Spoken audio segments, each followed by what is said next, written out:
சும்மா சாப்பிட்டு எப்படி இருக்குன்னு சொல்லு.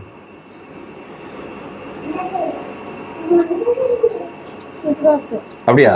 இப்போ நீங்கள் கேமராவில் பார்த்துட்டு இருக்கிறது மணத்தக்காளி இலையை பறித்து வச்சாச்சு. மணத்தக்காளி காய், இது வந்து மணத்தக்காளி பழம். இந்த மணத்தக்காளி பழத்தை அப்படியே சாப்பிடுவோம். எல்லாருக்கும் வணக்கம். நான் டாக்டர் கார்த்திகேயன். மணத்தக்காளி கீரை ஒரு சூப்பரான கீரை, நம்ம உடம்புக்கு நல்லது, பல வைட்டமின் மினரல் சத்துக்கள் நிறைந்தது அப்படின்னு சொல்லி நம்ம குழந்தைங்களுக்கு கொடுத்தாலும் கீரையை அப்படியே சாறு பிழிஞ்சு கொடுத்தா கசக்குது, கீரையை செஞ்சு கொடுத்தா அதையும் சாப்பிட மாட்டேங்கிறாங்க. அதனால் ஒரு டிஃபனுக்கு வந்து சட்னியாக செஞ்சு கொடுத்தா எஃபெக்டிவாக இருக்குது.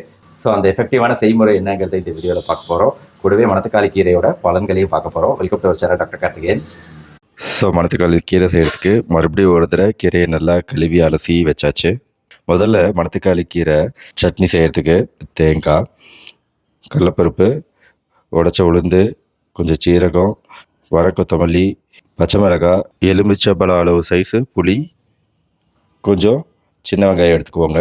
உடம்புக்கு நல்ல எதிர்ப்பு சக்தியை கொடுக்கக்கூடியது மணத்தக்காளி கீரை. ஏன்னா அதுல இருக்கக்கூடிய ஆன்டி ஆக்சிடென்ட் கெமிக்கல்கள் நம்மளுக்கு உடம்புக்கு நல்ல எதிர்ப்பு சக்தியை கொடுக்குது. அது மட்டும் இல்லாம மணத்தக்காளி கீரை ஒரு சிறந்த வலி நிவாரணி. வாய்ப்புண்ணு மட்டும் இல்ல, வயிற்று புண்ணு, ஏன் மாதவிடாய் காலத்தில் ஏற்படக்கூடிய மாதவிடாய் வலி, மூட்டு வலி, மூட்டு பிடிப்பு போன்ற எல்லா வலிகளுக்குமே மணத்தக்காளி ஒரு நல்ல நிவாரணம் தரும். அது மட்டும் இல்லாம மணத்தக்காளி கல்லீரலுக்கு ரொம்ப நல்லது.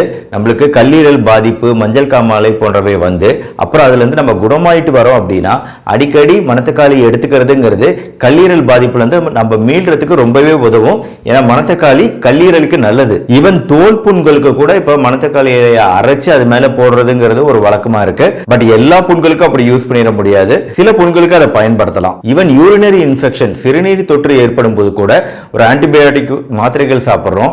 இந்த மணத்தக்காளி கீரையுமே வந்து அந்த நேரத்தில் ரொம்ப நல்லது. நம்ம தொற்றுகளை குறைக்கும்.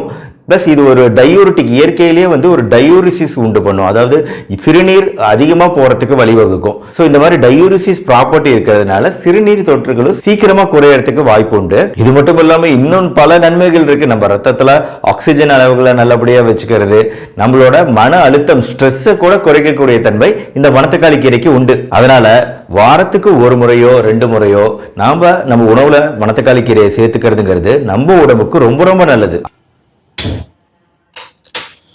சட்டி காஞ்ச வாட்டி கொஞ்சம் எண்ணெய் ஊற்றிக்குவோம். எண்ணெய் காஞ்சிருச்சு. கடலைப்பருப்பு போடுறோம், உளுத்த பருப்பு போடணும்,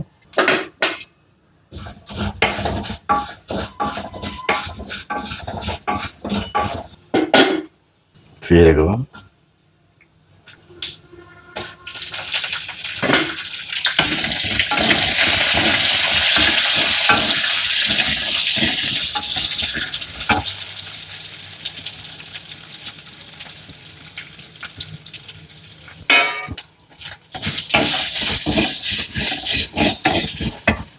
அடுத்து சின்ன வெங்காயம் போட்டுருவோம்.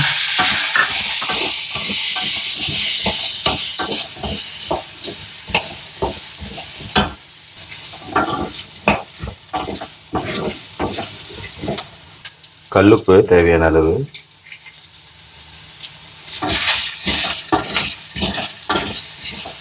நல்லா வதங்கிடுச்சு. இப்போ கீரையை போடுவோங்க.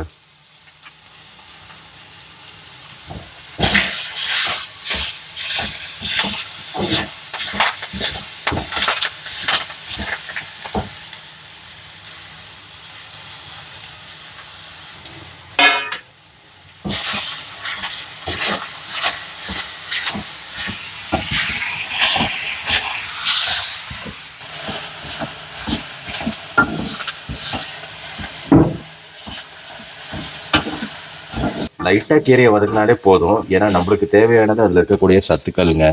அடுப்பு ஆஃப் பண்ணியாச்சு. இது நம்ம நல்லா ஆற விடணும். ஆற விட்டுட்டு அப்புறம் அரைப்போம். சட்னியாக மிக்சியில் அரைச்சி எடுத்தாச்சு. அடுத்து குழந்தைங்களுக்கு சாப்பிட கொடுப்போம். எப்படி சாப்பிட்றாங்க, எப்படி டேஸ்ட் இருக்குன்னு அவங்க ஃபேஸ் ரியாக்ஷன் வச்சே தெரிஞ்சுக்குவோம்.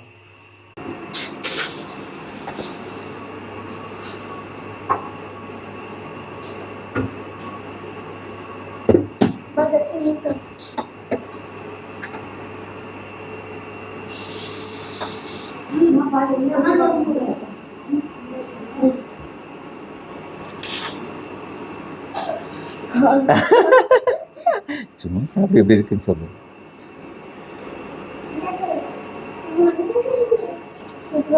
அப்படியா?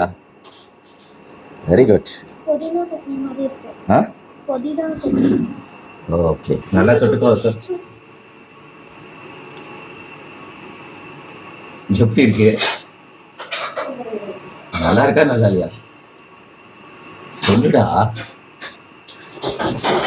இந்த வீடியோ பிடிச்சிருந்துச்சுன்னா லைக் பண்ணுங்க, மறக்காம உங்க ஃப்ரெண்ட்ஸ் அண்ட் ரிலேட்டிவ்ஸ்க்கு ஷேர் பண்ணுங்க. சேனல் சப்ஸ்கிரைப் பண்ணிக்கோங்க, பெல் பட்டனை கிளிக் பண்ணிக்கோங்க. நன்றி, வணக்கம். நம்ம சேனல் டாக்டர் கார்த்திகேயனை சப்ஸ்கிரைப் பண்ணுங்க.